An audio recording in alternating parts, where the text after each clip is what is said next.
Bonjour, je suis Areba Rehman. Bienvenue dans Smart Action, l'émission de ceux qui font bouger les lignes. Le principe est simple. Chaque mois, je réunis 3 personnalités emblématiques d'horizons très différents autour du problématique du monde entrepreneurial. Ensemble, ils vont échanger et voir comment travailler de concert et peut-être faire évoluer la société. Avant de vous présenter mes invités, je commence par le coup de gueule du mois.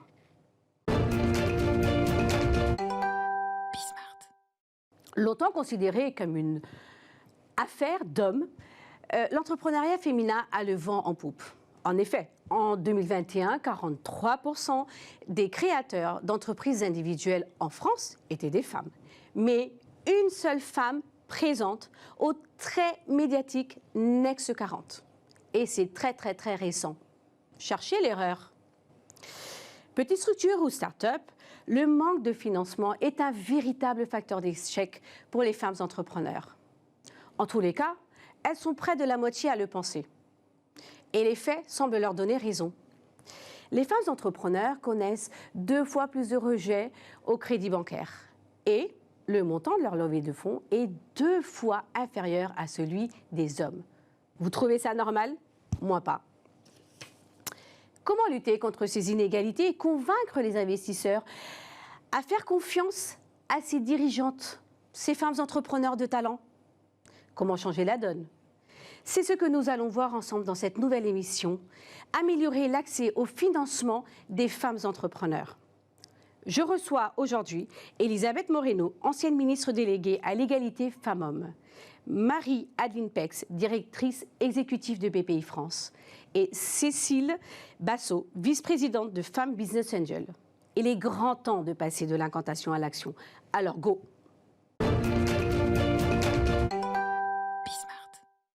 Elisabeth Moreno, bonjour. Ancienne ministre à l'égalité femmes-hommes, femme entrepreneur, présidente de Leia Partners. Et vous venez tout récemment de rejoindre le Conseil diversité, équité et inclusion de Sanofi. Et vous avez évidemment d'autres titres, mais on va s'arrêter à là. Vous êtes une femme battante, j'ai envie de dire une superwoman, qui n'a pas peur de prendre des risques et vous aimez les défis. J'aimerais quand même que vous reveniez rapidement sur votre parcours. Très rapidement. Je ne sais pas si les superwomen existent, moi je n'en suis pas une. Est-ce que je suis une femme passionnée, déterminée et qui a envie que ce monde soit plus juste et plus inclusif? Certainement. J'ai commencé ma carrière complètement par hasard dans le monde du bâtiment parce que j'ai voulu créer une entreprise et que j'avais autour de moi des personnes qui étaient expertes dans le domaine du bâtiment, et donc c'est une entreprise qui m'a tout appris, qui m'a appris le courage entrepreneurial, parce que se lancer dans des activités qu'on ne connaît pas, où on n'attend pas de femmes, parce que le bâtiment il y a 30 ans c'était encore moins féminisé qu'aujourd'hui. Et puis le hasard de ma vie a fait que tout mon parcours a été dans des milieux extrêmement masculins, le bâtiment, la tech, la magistrature, et je dis juge consulaire, donc là aussi beaucoup d'hommes, et puis la politique. Et ce ne sont que des milieux qui ont été faits par les hommes, pour les hommes, avec les hommes, et dans lesquels les femmes peinent encore à trouver leur place, alors que le bâtiment, pour autant que je sache, sert aux femmes et aux hommes. La tech, pour autant que je sache, sert aux femmes et aux hommes. La magistrature, pour autant que je sache, la justice concerne les femmes et les hommes. Et donc j'ai cette forme de volonté de faire en sorte que toutes les femmes puissent trouver aussi leur place dans ce milieu, parce que je pense que c'est une question pas seulement d'éthique ou de morale, c'est juste une question de justice. Voilà. Absolument. Mais vous êtes aussi une femme politique. Donc, allez-y. Je ne suis pas une femme politique. Moi, j'ai été appelée par le président de la République, Emmanuel Macron et Jean Castex, à rejoindre le gouvernement pour porter une mission. En arrivant, je n'avais pas la prétention d'être une femme politique et j'ai quitté le gouvernement en n'étant pas une femme politique. Je suis une femme engagée, je suis une femme qui voit le monde de la manière dont il fonctionne. Quand on vous demande en France en 2023 de porter les questions d'égalité entre les femmes et les hommes, de diversité et d'égalité des chances, et quand on voit ces inégalités explosives, on ne peut pas dire non. Je ne sais pas qui peut trouver normal qu'en 2023, on n'ait que 3 femmes qui dirigent un grand groupe du CAC 40. différentes. Je ne sais pas qui peut trouver normal qu'il y ait entre 15 et 20% d'écart salarial entre les femmes et les hommes, alors que la première loi sur ce sujet date de 1972. Je ne sais pas qui peut trouver normal que dans notre pays, tous les 3 jours, une femme est assassinée par son conjoint ou son ex-conjoint. Je ne sais pas qui peut trouver normal que la tech, chaque métier qui va exister demain aura une composante tech. Il n'y a que 30% de filles qui vont dans ces secteurs-là.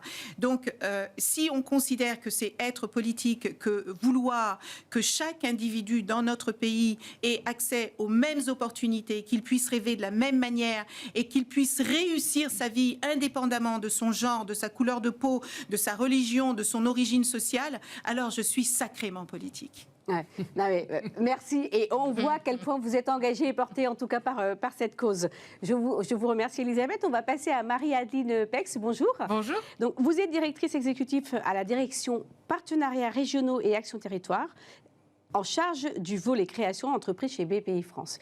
Et vous êtes particulièrement engagée sur le thème justement des femmes entrepreneurs. Avant de rentrer sur ce sujet-là, pouvez-vous rapidement, même si on le connaît très bien BPI France, nous parler rapidement de ses actions et de ses missions? Alors c'est assez simple. BPI France, c'est la banque publique d'investissement. Notre métier, c'est d'accompagner les entrepreneuses et les entrepreneurs depuis la petite graine qui sort d'un cerveau jusqu'au plus loin possible, jusqu'éventuellement la transmission de la boîte, jusqu'aux fonds propres, jusque là où ils ont envie d'aller. Et pour faire ça, on a toute une palette d'actions qui va de la sensibilisation des jeunes garçons et des jeunes filles dans les lycées et dans les collèges à l'entrepreneuriat avec des réseaux associatifs comme 100 000 entrepreneurs ou autres, jusqu'à, une fois encore, les fonds propres, le soutien à l'international, le soutien à l'innovation, la garantie, le financement. Voilà. On a toute cette palette d'outils. On porte absolument haut et fort deux convictions. Le fait que l'entrepreneuriat est une source de création de valeur à la fois économique, mais aussi sociale et personnelle, et à ce titre est un vrai enjeu de développement partout dans les territoires.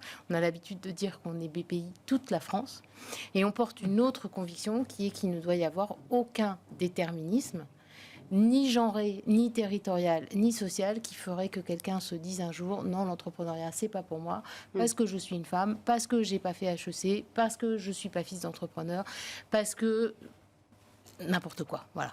Donc cette lutte contre toute forme de déterminisme, c'est vraiment quelque chose qu'on porte haut et fort. Et comment est-ce qu'on lutte contre ça? On y reviendra, je pense, mais notamment en assurant l'accès au financement, l'accès à l'accompagnement et l'accès au développement des entreprises partout sur le territoire. Très bien, mais alors quelle attention particulière BPI France porte-t-elle au financement des femmes entrepreneurs?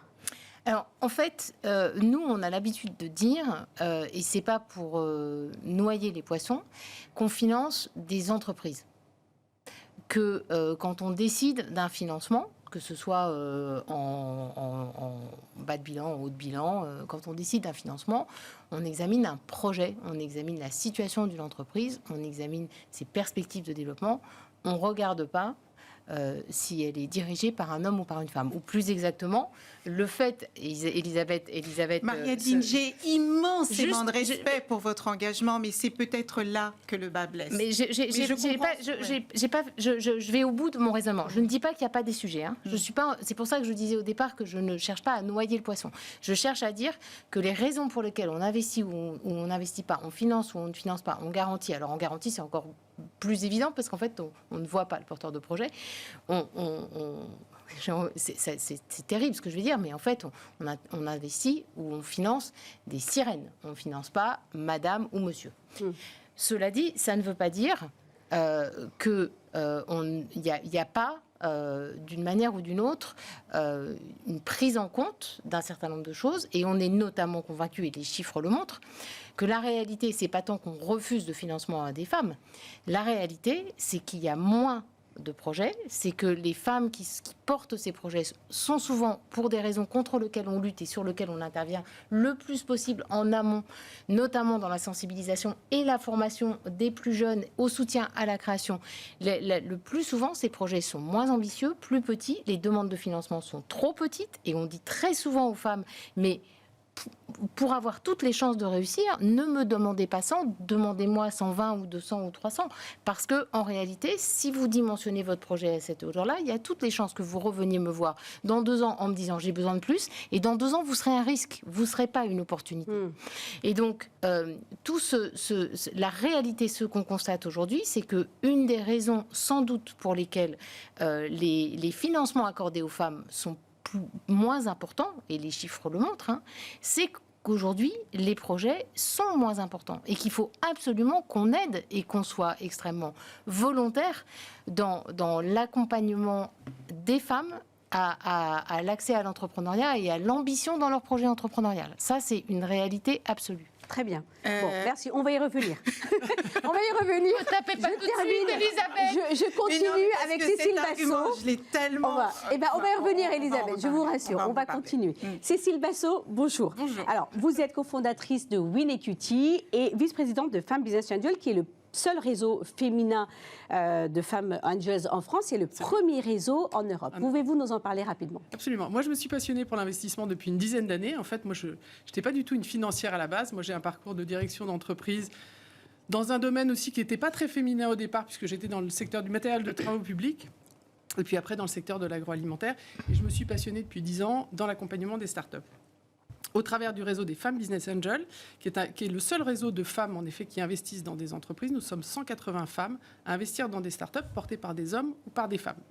À côté, j'ai cofondé en effet Win Equity, qui est le premier fonds d'investissement qui s'est dédié à la mixité entrepreneuriale. Donc, nous investissons dans des startups early stage qui sont portées par des équipes mixtes. D'accord. Et nous avons aussi eu la volonté d'intégrer, en fait, dans nos investisseurs et investisseuses dans ce fonds d'investissement, la mixité et la parité, puisque nous avons 60% de femmes qui ont investi dans le fonds d'investissement. Et le credo derrière tout ça, c'est que pour développer, pour nous, l'entrepreneuriat féminin, il faut plus de femmes investisseuses. Alors, pour rajouter un chiffre et un coup de gueule, il n'y a que 10% de femmes business angel en France. C'est très peu. On dit souvent que les femmes sont adverses au risque. Je ne le crois pas du tout. Je pense qu'il y a plein de femmes qui aiment prendre des risques. Il y a quand même plein de femmes aujourd'hui qui dirigent des entreprises et qui ont la capacité à devenir investisseuses. Et nous, notre souhait, c'est d'embarquer plus de femmes investisseuses pour accompagner l'entrepreneuriat féminin, parce qu'on sait qu'il y a un lien entre une femme qui investit, un regard particulier sur les femmes entrepreneurs, à la fois dans la façon de regarder les dossiers et dans la façon de les accompagner, puisque pour nous, l'investissement, c'est à la fois mettre de l'argent, mais c'est aussi, et beaucoup, accompagner l'entreprise dans l'aventure entrepreneuriale que nous menons avec elle, et c'est les accompagner dans cette dimension-là. Oui, mais comme on le sait tout ici, les femmes sont quand même plus sujets au syndrome de l'imposteur. Il semblerait. Mais je pense qu'il faut s'en sortir. Il y en a plein qui s'en sortent aussi. Ouais. Donc, au sein de Win Equity, vous prônez l'équité en termes d'investissement. Est-ce pour vous la solution pour l'accès au financement des femmes entrepreneurs? Je pense Une réponse rapide. Oui, je pense que c'est une des solutions parce qu'en effet, quand les équipes sont mixtes, elles ont 3,4 fois plus de chances de lever des fonds. Et en fait, les femmes qui s'associent aiment s'associer avec des hommes et aiment s'associer en équipe mixte. Et parallèlement, on sait qu'aujourd'hui, les entreprises qui sont portées par des équipes mixtes sont plus performantes. Ouais. Et pour autant, ça ne réel. progresse pas. Et pour autant, ça progresse lentement. Non mais attendez, Alors, on est en 2023. Si on considère que 1 ou 2 points gagnés chaque année, c'est un progrès dont on peut se satisfaire, moi je dis non. Je dis non, parce qu'on est à un moment quand même où l'économie est extrêmement compliquée, où la pauvreté s'installe, où les inégalités s'installent. On ne va pas encore attendre 120 ans avant d'applaudir le fait qu'il y ait autant de femmes qui entreprennent que des hommes. Donc moi, je ne me satisfais pas de ces progrès. Et je veux revenir sur ce que disait Marie-Aline, parce que je comprends, et en plus, j'ai travaillé avec elle, donc je sais le travail qu'elle fait pour faire bouger les lignes, mais je crois que les règles à la base ne sont pas les bonnes. Vous ne pouvez pas demander, vous ne pouvez pas... Vous savez, l'investissement, c'est comme le quota. Aucune femme n'a envie d'être engagée dans un job parce que c'est une femme, et aucune femme n'a envie qu'on investisse sur elle parce que c'est une femme. Elle veut qu'on investisse parce que son projet d'entreprise est le bon, parce que ses compétences et son expertise sont reconnues. Ça, c'est certain. Le problème qu'il y a, c'est que dans notre société, il y a énormément de choses qui empêchent les femmes d'entreprendre comme un homme peut entreprendre. On ne peut pas sous-estimer les biais cognitifs qui existent aussi bien chez les hommes que chez les femmes. Et tant qu'on aura des comités de sélection de dossiers, parce que c'est ça aussi, les comités de sélection de dossiers sont à 80% masculins. Vous êtes une femme, vous arrivez pour présenter votre dossier, vous êtes déjà tétanisé par la peur, parce que pour vous c'est important. Et vous avez 8 hommes et 2 femmes dans la pièce, et 8 hommes qui vont vous poser des questions comme des hommes. Hein. Moi, je ne sais pas si la manière dont on fait du business aujourd'hui, c'est la bonne, mais il faut quand même s'interroger. Hein. On n'est pas que des consommateurs et des producteurs. Or, aujourd'hui, quand vous créez une entreprise, tout ce qui intéresse les investisseurs, c'est combien ça va rapporter. Absolument. Mais alors, vous voulez rebondir dessus, oui, Marie-Aline ? je voudrais rebondir parce qu'en fait, je pense qu'on se rejoint complètement. Hein. Nous, on est, et on l'a dit en fait toutes les trois, absolument convaincus qu'un des moyens, parmi les moyens qu'il y a pour changer les regards et pour bouger les lignes, il faut bouger en réalité effectivement la composition des équipes qui décident. Et c'est pour ça qu'on est très engagé avec la charte Sista, avec la charte France Invest, sur le fait de pousser les équipes dans lesquelles nous on investit, puisqu'on investit dans des équipes qui ensuite vont investir des fonds dans les entreprises, pour pousser ces équipes à la mixité. Et ça fait partie des sujets quand on décide ou non d'investir, quand on fait des due diligence pour savoir si on investit ou pas dans un fonds, on tient compte de la composition des équipes et de l'engagement que prennent les équipes existantes, parce qu'on ne va pas dire non, vous êtes que des hommes, passez votre chemin, mais en revanche, l'engagement que ces équipes-là prennent à assurer une diversité dans leur composition, notamment des comités d'engagement, c'est quelque chose qui pour nous est absolument essentiel. Et je pense que c'est comme ça qu'on fera bouger les lignes. Il y a une deuxième chose que je voudrais dire, parce que je pense que c'est important. L'investissement dans les entreprises, c'est essentiel. Le soutien à l'entrepreneuriat, dans les startups, dans ces entreprises à forte croissance, qui ont besoin de fonds propres, c'est quelque chose d'essentiel et de très important parce que ça génère une activité, un développement économique essentiel pour notre territoire. Mais l'entrepreneuriat, ça n'est pas que ça. Il existe aussi énormément d'entreprises créées par des hommes et par des femmes qui ne lèveront jamais de fonds. Aujourd'hui, dans le million de créations d'entreprises qui a été constaté l'année dernière, il y a 40% de ces entreprises qui sont des auto-entrepreneurs, dont une part importante de femmes. Et il ne s'agit pas de les enfermer, surtout pas. Hein, ne méprenez pas ce que je dis. Je ne suis pas en train de dire que c'est bien, les femmes sont auto-entrepreneurs, qu'elles se débrouillent, on va leur faire un prêt d'honneur, tout va bien aller. Mais en revanche, il faut tenir compte de cette réalité-là. Et je pense qu'aussi dans le discours, il faut tenir compte de cette réalité-là. Parce que le discours est extrêmement,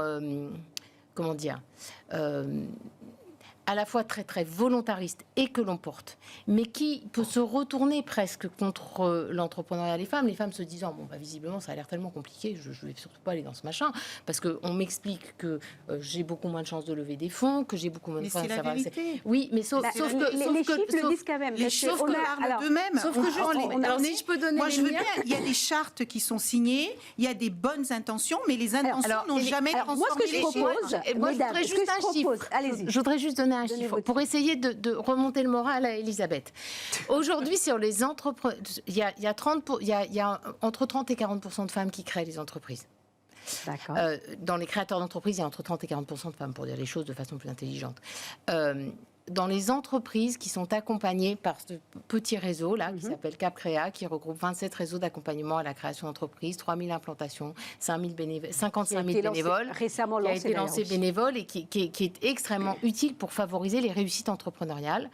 Ces réseaux accompagnent 48% de femmes. Donc plus une proportion de femmes plus forte que la proportion de femmes qui créent. On finance avec ces réseaux. Et ce n'est pas de la levée de fonds propres. Hein. Je parle d'un entrepreneuriat qui est un entrepreneuriat différent. Mais on finance 48% de femmes. Donc une proportion plus forte que le nombre de femmes qui créent. Donc je ne dis pas que c'est la solution à tous les problèmes. Je dis que l'image n'est pas totalement noir. Et heureusement. Et pour moi, heureusement, merci. Mais alors, ce qu'on veut là, c'est, on ne dit pas que c'est noir, on veut juste en faire l'éclaircir davantage dans les prochains jours, les prochaines années, les prochains mois. Pardon. Cécile Bassot. Pour rejoindre ce que dit Elisabeth, c'est que, en effet, il y a beaucoup d'actions. Il y a énormément de choses qui sont faites aujourd'hui pour les femmes. Mais c'est vrai que ça bouge excessivement. Ouais, c'est sûr. Voire même, à certains moments, ça régresse. Mais oui. Voire même ça ben alors, régresse. qu'est-ce qu'on Et c'est fait vrai que l'inquiétude que nous pouvons avoir aujourd'hui avec l'intelligence artificielle, on sait les biais que ça va engendrer. Il peut y avoir quand même des inquiétudes. Donc il faut absolument qu'on ait des solutions qui soient beaucoup plus drastiques pour que ça fasse bouger les lignes. Ça, c'est Absolument. un très Mais bon sujet, comment, l'intelligence artificielle, parce que Marie-Aline parlait tout à l'heure de création de start-up. Il faut quand même savoir que tous les métiers qui vont exister demain auront une composante scientifique, technologique, mathématique, ingénierie.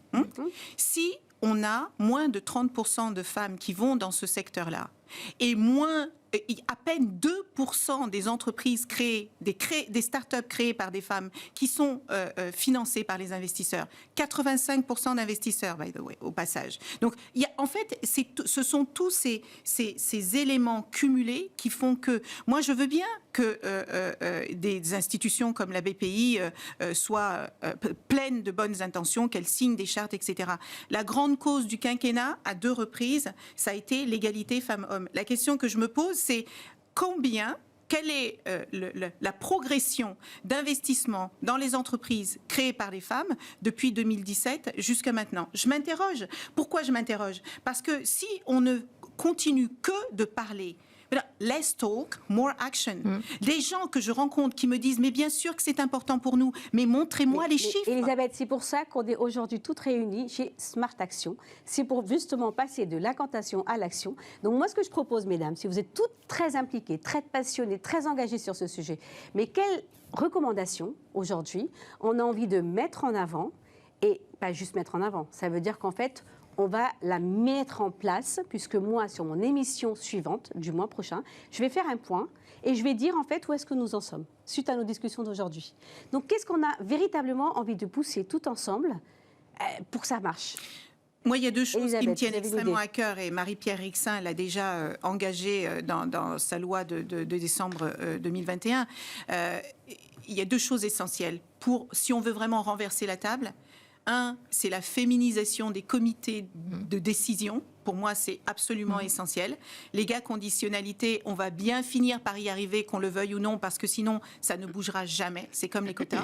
Et 2, il faut davantage de transparence sur des données. Ce qui ne se mesure pas ne progresse pas. On est d'accord. Et si on ne compte pas les femmes entrepreneurs, vous savez quoi? Votre fille prendra votre relais à cette table pour faire la même émission, et elle aura autour de la table des femmes qui diront exactement la même chose, parce que c'est ce qui se passe depuis plus de 100 ans.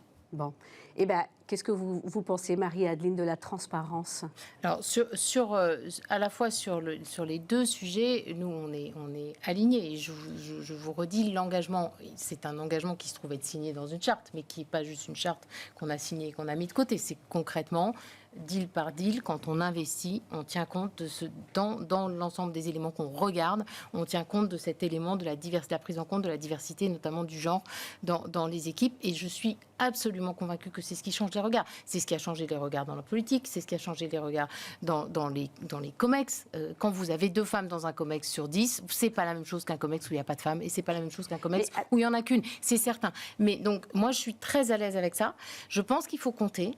Et parce que, une fois encore, non pas du tout pour noyer le poisson, mais parce que je pense qu'il faut regarder ce qu'on compte quand on a compté sur les PGE. Et pour ça, il faut des dates. Voilà. On va revenir sur la recommandation d'Elisabeth Moreno, qui nous dit qu'est-ce qu'elle souhaite.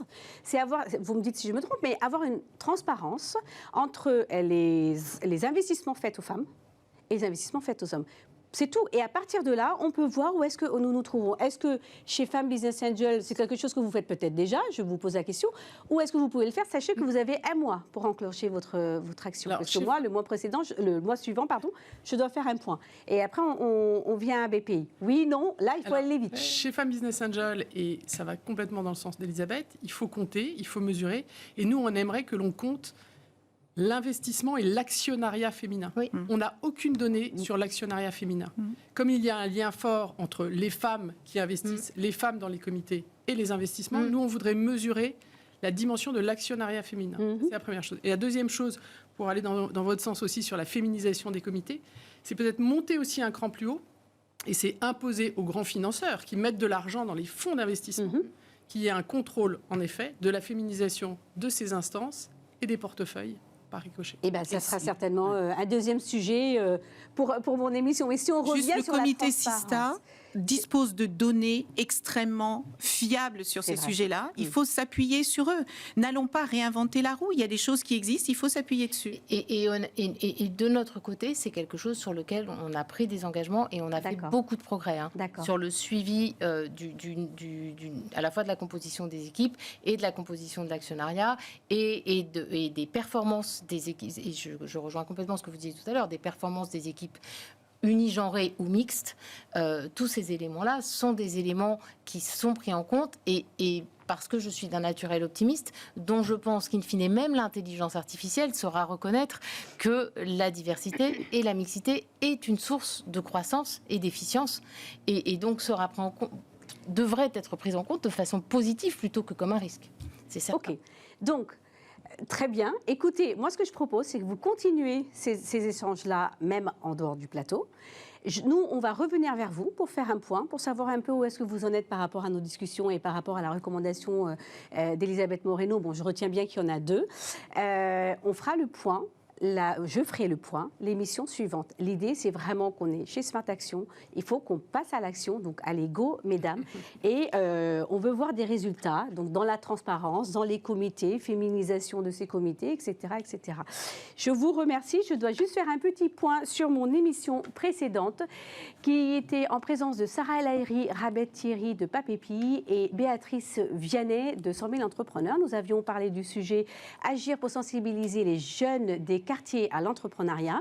Béatrice Vianney avait soumis une idée, c'était de dire tout simplement qu'elle souhaiterait la généralisation des témoignages de chefs d'entreprise lors du service national universel, donc le SNU. Alors il faut savoir que la formalisation est en cours, ça a été validé par l'équipe de Sarah El Haïry, donc nous continuons pour suivre la mise en place de ce nouveau protocole. Merci Elisabeth Moreno, merci Adeline Pex et Cécile Bassot d'avoir été avec nous. C'était Arriba Rehman dans Smart Action, l'émission de ceux qui font bouger les lignes.